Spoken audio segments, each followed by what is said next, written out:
What's going on, guys? Welcome back to this episode of the Road to Redemption podcast, where I am, as always, your host, Cam Williamson, taking my headphones off again. And on the Road to Redemption podcast, I take you through my life lessons of either now or in my past and try to bring it to you with the idea of shattering stigmas around mental health. As you guys know, we try to motivate and inspire around here with the Shatter It movement. If you like what you hear and you feel like joining the Shatter It movement, all it takes is using the hashtag Shatter It on whatever social media platforms you use. All right, let's get into it. Today, I am talking a little bit about fault, right? What is your fault in life? Decision making, life circumstances, upbringing, things like that. People seem to be really honing in when I talk about fault a lot. It's perfect, seems like the stars have aligned, because recently I've been listening to a lot of like Samharris when he talks about free will and whether or not do we really have free will. And he seems to believe that we don't, that it's called determinism, where essentially the energy and the person that your father was the day his sperm made you, right? That started the creation of who you were and what may make up your personality and things like that. And then from the day you were born, every interaction that happened to you and around you shapes how you then think, feel, and react to the situations around you. So therefore, you may think that you have been making your own decisions your whole life, but really, you're only reacting or making decisions based off the ideas you have. You can't make a decision based off an idea or a decision-making process you haven't obtained, right? So essentially, you may not be totally responsible for your life and therefore how it turns out. Now, people are critical of that. A lot of people that I hear talk about it, they say, disclaimer, this kind of has a trigger warning that it can really upset some people with severe mental illnesses. So I guess I'll throw that same disclaimer in. But I don't think it should be all that concerning for people.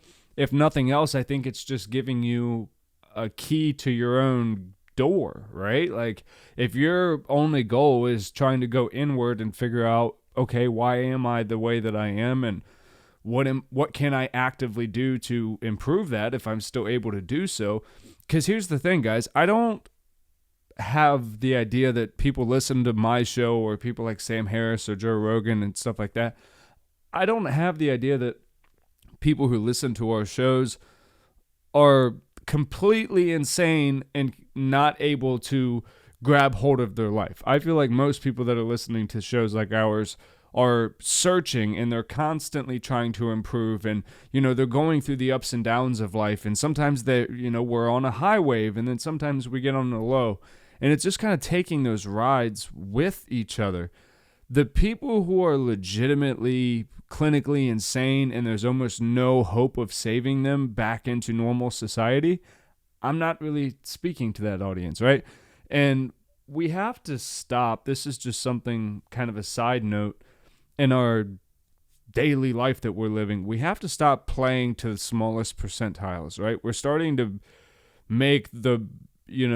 we're starting to have corporal punishment in the biggest degree, i.e., the majority are starting to pay in every single scenario across the board for something that a very small number of people are doing. I think it's being blasted more with the media and stuff like that, but we have seriously obtained such and I know it's overused so much these days, but like a sheep-like mentality where it's just like, oh, we're going over here, this is what we're doing, okay, we're going to go over here now, okay, we're getting this shot, all right, let's get that shot, and then we're going to go back over here. And it's like we haven't stopped and thought about much in the last 2 years. Since the beginning of the coronavirus pandemic, and we had an insane election process going on kind of before and during that whole thing, I don't think a lot of people have really stopped and just gone, okay, what has happened in the last 2 years of my life how have I reacted to each thing, and how has that gotten to me where, or how has that gotten me where I am today, good and bad, right? And then that makes you wonder, like the things that Samharris talks about with determinism. Could I have responded to that better? I can only answer that question in hindsight, right? Which is where all life's lessons are truly learned. You can't learn a lesson until you've made the mistake to have to learn it. And everyone learns lessons different ways, right? Everyone's rock bottom is completely different.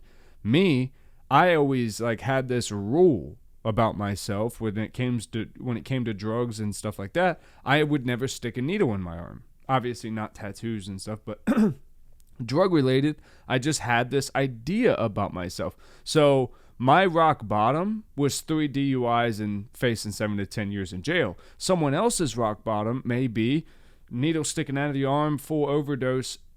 And there's the idea of determinism really makes sense to me in that point, because the way I was brought up, I had enough love in my life and in my surroundings that I knew that there was levels to life, right? That there was certain places, certain doors you really don't want to open. And I have always wondered, not in a elitist type way, but I've always kind of wondered, and definitely not on a race or gender or sexual orientation status way, but are we all actually born with the same equal opportunities in life? Obviously, we have systematic issues. I'm not going there. I'm talking about from the day you're born until the day you die, were you actually equipped and presented the opportunities to reach your maximum self? Do we all have that ability? Are we all granted that? I don't believe so. I believe that there are people who are dealt a terrible hand in life, and from the day you were born until the day either you die or you become incarcerated or hospitalized, you were just never shown. You were public enemy number one to everyone around you, or the people around you didn't have the ability, or they didn't have the lessons to teach you how to be a proper functioning member of society. But as the internet grows, and I think this is why so does the tension and so does the stress in the world, because we're seeing the horrificness, I guess, if that's a word, how horrible some situations really are for people. I mean, that's why that George Floyd video was so disturbing for everyone. People knew, like, right, back years ago when Straight Outta Compton came out, we watched the police treat NWA like shit, but we were like, well, yeah, that's just what happened back in LA during that time. The LAPD were really, racist sons of bitches back then. But then we watched the George Floyd case. Well, same thing with OJ and, Rodney King and a couple others, where you see these horrific acts and you're like, oh my God, like how could this possibly happen? But it seems like there's a once in a generation type thing, like with Rodney King and all that, where we have to have these polarizing events for the new generations to go, okay, do we now see the big problem here? But I feel like in Rodney King's issue, we didn't learn the lesson. Hopefully in the George Floyd situation, we learned the lesson. But one of our biggest problems we face in America is we always have severe overcorrections. The day George Floyd was murdered, we immediately started talking about defunding the police. Now, I understood that there was two different conversations being had. Most people were not saying cut all funding from police and fire police from the cities. I think places like Oregon are figuring out that that's not ever going to be a good idea.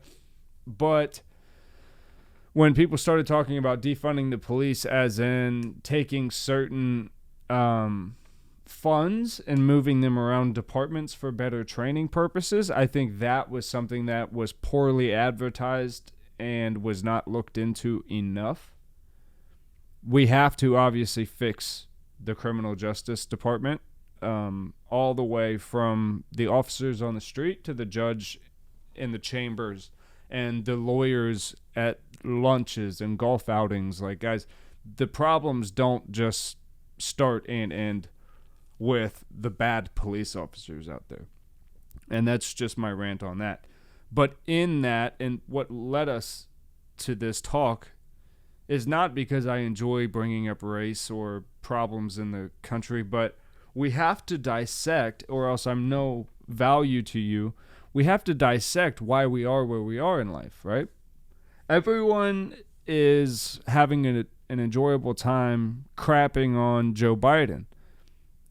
And I don't understand that, because he is the president of the country, and while those of us that may not have voted for him, or those of us that did and maybe regretted it, there's, I think, a lot of people on both sides. I never understand trying to cheer on the drowning of the boat you're on, right? We're all in this thing together. So whether it was Trump or whether it's Biden or whoever it was, whether you voted for him or whether you didn't, I've never understood cheering for the boat you're on to sink, right? I think that we are presented with a time now where people like Samharris are so important, because we can honestly have the talk now. What can we do about going into impoverished places here in the United States? Is it the academic system? Why are these people not taught basic necessities in life? Hygiene, nutrition, things like that. Start with the very basics in life. And that is going to start with the people who live around them and the people who go to school with them. And it's going to start with befriending them. And when you work with people that aren't like you and who are maybe a little different in the way that they do things, it's all about getting back together. And as the world opens up, I think we're really going to struggle with that. I've already seen it where there's a massive fear to be around one another. And that doesn't make any sense to me, because as someone who was deployed for a year, I was literally deployed to an island where I saw the same people for a year. And it wasn't that many people really when you think about it, like 50 to 75 of the same people every day. Yeah, isolation sucks, and it's definitely got its challenges, some of which I'll face for the rest of my life, but there's no reason that we're now acting like we don't know how to behave around one another, or we can't stand to be around each other because it's just so scary. They're saying that crime is lower than it's ever been right now. All at the while, we have more drama and more shock and awe being fed to us every single day on social media, but they're saying crime is at an all-time low. Mental health and suicides are at an all-time high. So we're the most comfortable we've ever been in our lives as far as a country and as far as the United States goes. We have way more luxuries, way more of our minimum, basic needs are met. And we're finding that we're more depressed and unhappy than ever. I think the divide starts to come in. Where does it differentiate between someone who's willing to search for more, what is out there, what is possible, what can I be? And then there's people who go, this is enough. This is good for me. And we've, over time, seem to have put a judgment on that. Right? If you're not striving for a $100,000 a year job, then you're a bum.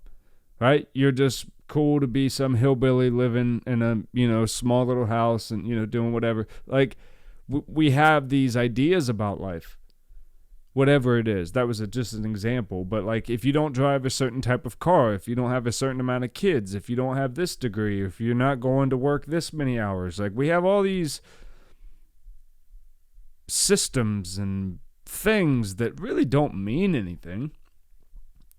But if you were to just look at someone who was living their life solely for the purpose to be happy and fulfilled, you would go, oh yeah, that person, you know, they're a little different. You know, they go off a beat of their own path, but I don't know. I'm kind of rambling at this point. It's just, I look at the world, and I've done it just with my own eyes. Like, I don't get on social media that much anymore. I really try to stay away from it because it just doesn't seem like, even if you try, like back in the day, 2 years, 3 years ago, you could tell people, like, just unfollow the shit that makes you mad. Don't watch political shit. And, like, if something makes you insecure and you feel jealous over it, unfollow it so it's not a problem for you anymore. You can't do that. Social media is feeding you absolutely whatever it wants.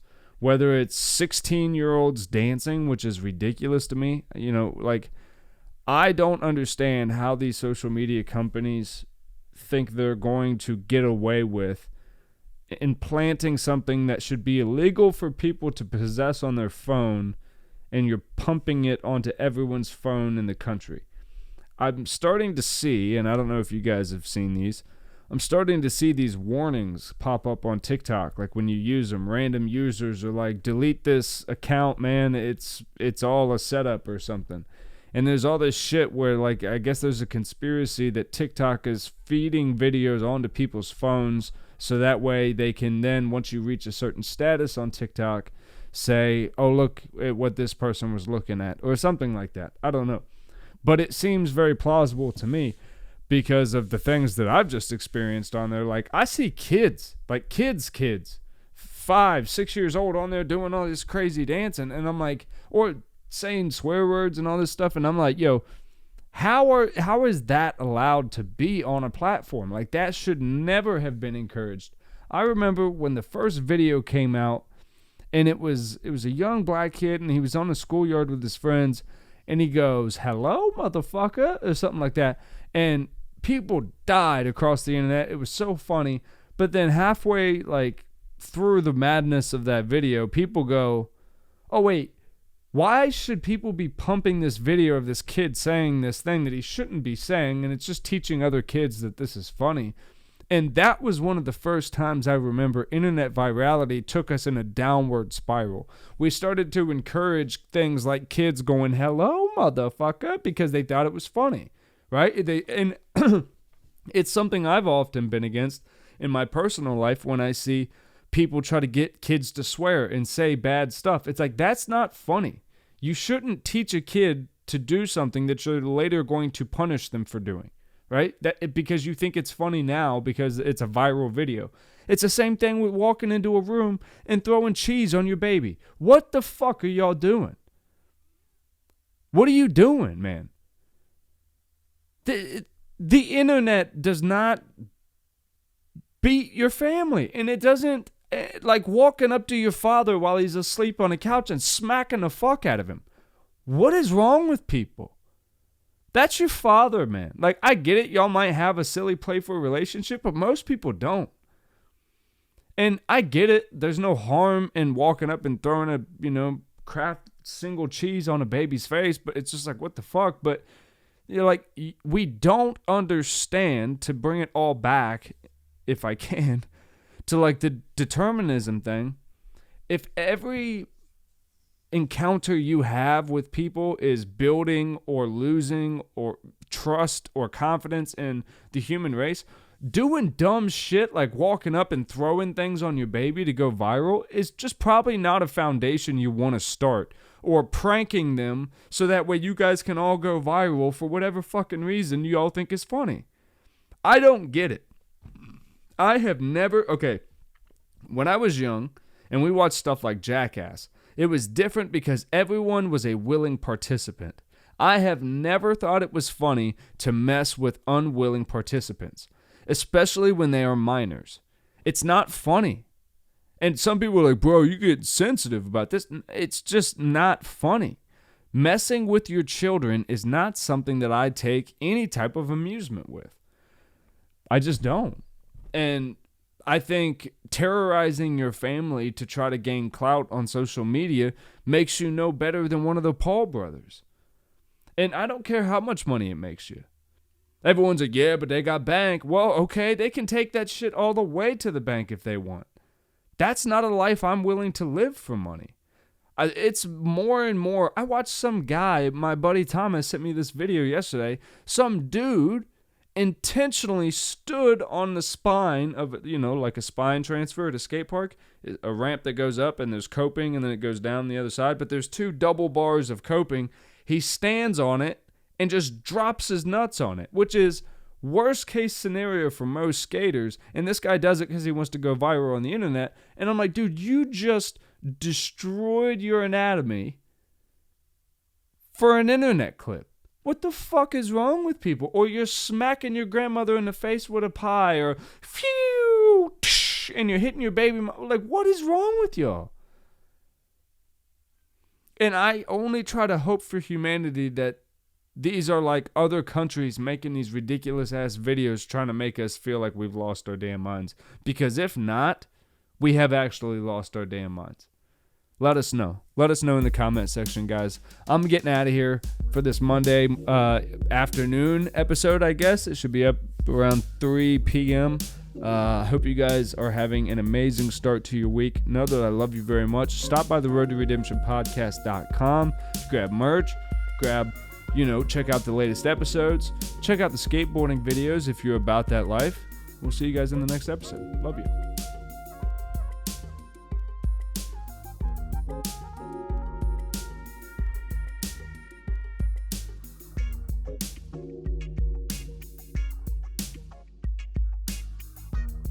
Thank you.